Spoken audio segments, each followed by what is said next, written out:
Did you hear what just happened with Chase Bank and how they are now handling exotic currencies like the Iraqi Dinar and Vietnamese Dong? If you own either of these, what I'm about to share might completely change how you see your investment.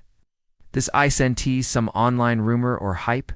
It's a confirmed policy shift from one of America's biggest banks, and it affects thousands of people who've been holding on to these currencies for years. By the end of this video, you'll know exactly what Chase decided, why it's such a big deal, and how it could impact your money in 2025. Stay tuned. This is one of the biggest updates in the exotic currency world so far this year. This week, Chase Bank released an internal memo that's making waves across the banking and investing world. The memo outlines a major change in how they handle exotic currencies, specifically calling out the Iraqi Dinar and Vietnamese Dong. For years, these currencies have been seen as high risk or speculative by traditional financial institutions. Chase's approach was always inconsistent. Sometimes they allowed exchanges, other times they didn't, leaving customers confused. But now the bank has made it official, effective immediately. Chase Bank will no longer exchange Iraqi Dinar or Vietnamese Dong at any branch in the U.S. That's a big shift that changes how accessible and liquid these currencies are for everyday investors. So why did Chase make this move? The bank says it's all about risk, regulation, and cost. Exotic currencies are volatile. Their values can change fast and unpredictably. On top of that, new compliance requirements have made it much more expensive to legally process these types of exchanges. Banks are under tighter oversight, and the extra paperwork and monitoring just aren't worth it for the small profit margins. Add in higher processing fees compared to common currencies like dollars or euros, and Chase decided it simply doesn't make sense to keep offering these exchanges. If you've been holding dinar or dong and plan to cash out at Chase, your options just got smaller. These currencies still have value, but fewer banks are willing to handle them. Chase is now joining Bank of America, Wells Fargo, other major institutions that have already stopped dealing in exotic currencies. For investors, that means the days of walking into a big bank and easily converting your holdings are gone. The rules have changed, and anyone who hasn't explored alternatives could run into serious roadblocks. So what can you do if you still have these currencies? Local exchange shops might still take them, but their rates are usually much worse than what banks once offered. A few online dealers also work with dinar and dong, but this area is full of scams and shady promises. Many of these sites advertise guaranteed buybacks or high payout rates, but they often ask for upfront fees or personal details. Major red flags. So yes, you have options, but they're fewer, less convenient, and riskier than before. Another possible path is through credit unions. Some smaller credit unions can be more flexible than large banks when it comes to exotic currencies, but even they are becoming more cautious. Many now charge extra fees or have strict verification rules to meet regulations. So if you're thinking about going this route, do your research first. Just because a credit union handled these currencies a few years ago doesn't mean they still will. Policies are changing fast, and staying informed is key. Currency experts say this move from Chase is part of a larger trend. Big banks are focusing on mainstream stable currencies and stepping away from exotic ones. The main reasons? Compliance costs, unpredictable markets, and tighter regulations. Banks simply don't want to risk fines or legal trouble over small, volatile markets. So while this might seem like just one bank's decision, it actually reflects a much broader shift happening in global finance. If you're holding dinar or dong, don't panic, but definitely get proactive. Start looking into your local exchange options right away. Find out which credit unions or dealers are still operating, and always compare their rates and fees. Even small differences add up, especially if you're exchanging large amounts. Be aware that smaller dealers might charge higher commissions or offer lower buy rates, so make sure you know the full picture before making a move. For those holding larger amounts, it might make sense to exchange smaller batches over time instead of trying to cash out everything at once. Since fewer institutions are willing to handle these currencies, smaller transactions might get processed faster and with better rates.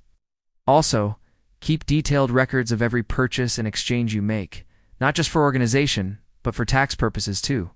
Proper documentation now can save you a lot of headaches later. Scams are a huge concern in this space, and Chase's withdrawal will likely make things worse. As more banks pull out, scammers will see an opportunity. Beware of websites promising fast exchanges, guaranteed rates, or special buyback programs. Legitimate businesses will always be transparent, list their rates clearly, and never ask for upfront fees or sensitive personal info. When in doubt, walk away. It's better to be safe than lose everything to a scam. The big takeaway from Chase's decision is a reality check for anyone investing in exotic currencies. Many people get into these markets dreaming of massive profits, but they didn't think about the practical side, how hard it might be to actually convert those notes back into usable cash. Now, with multiple major banks stepping out, that risk is front and center. If you can't exchange it, the paper's potential value doesn't mean much. Real-life examples show how serious this has become. One investor in Texas tried to exchange 10 million dinar at 3 different dinar. The Chase branches all refused under the new policy. He ended up at a private dealer who gave him 30% less than the market rate. Another investor in Florida ran into the same issue with Vietnamese Dong. After holding it for 5 years, Chase turned her away, and she was forced to use an online platform that charged heavy fees. These kinds of stories are becoming increasingly common as banks close their doors on these currencies. The secondary market for dinar and dong is also feeling the pressure. Dealers that used to buy back these currencies freely are now lowering their rates or refusing trades altogether. The gap between buying and selling prices is widening, which means higher costs for investors. Some dealers have even stopped taking these currencies completely, citing high risks and shrinking profit margins. It's another reminder that cashing out won't be as simple as it once seemed. Looking ahead, the future of these currencies remains uncertain. The Iraqi dinar has long been tied to speculation and hope for a revaluation driven by Iraq's growing economy, but political instability and oil dependence continue to weigh it down. The Vietnamese Dong, meanwhile, is tightly managed by the government to support exports, keeping its value from rising too quickly. Both currencies are heavily influenced by government policy, not just market demand, making predictions difficult. Chase's decision also reflects how its own analysts view these currencies.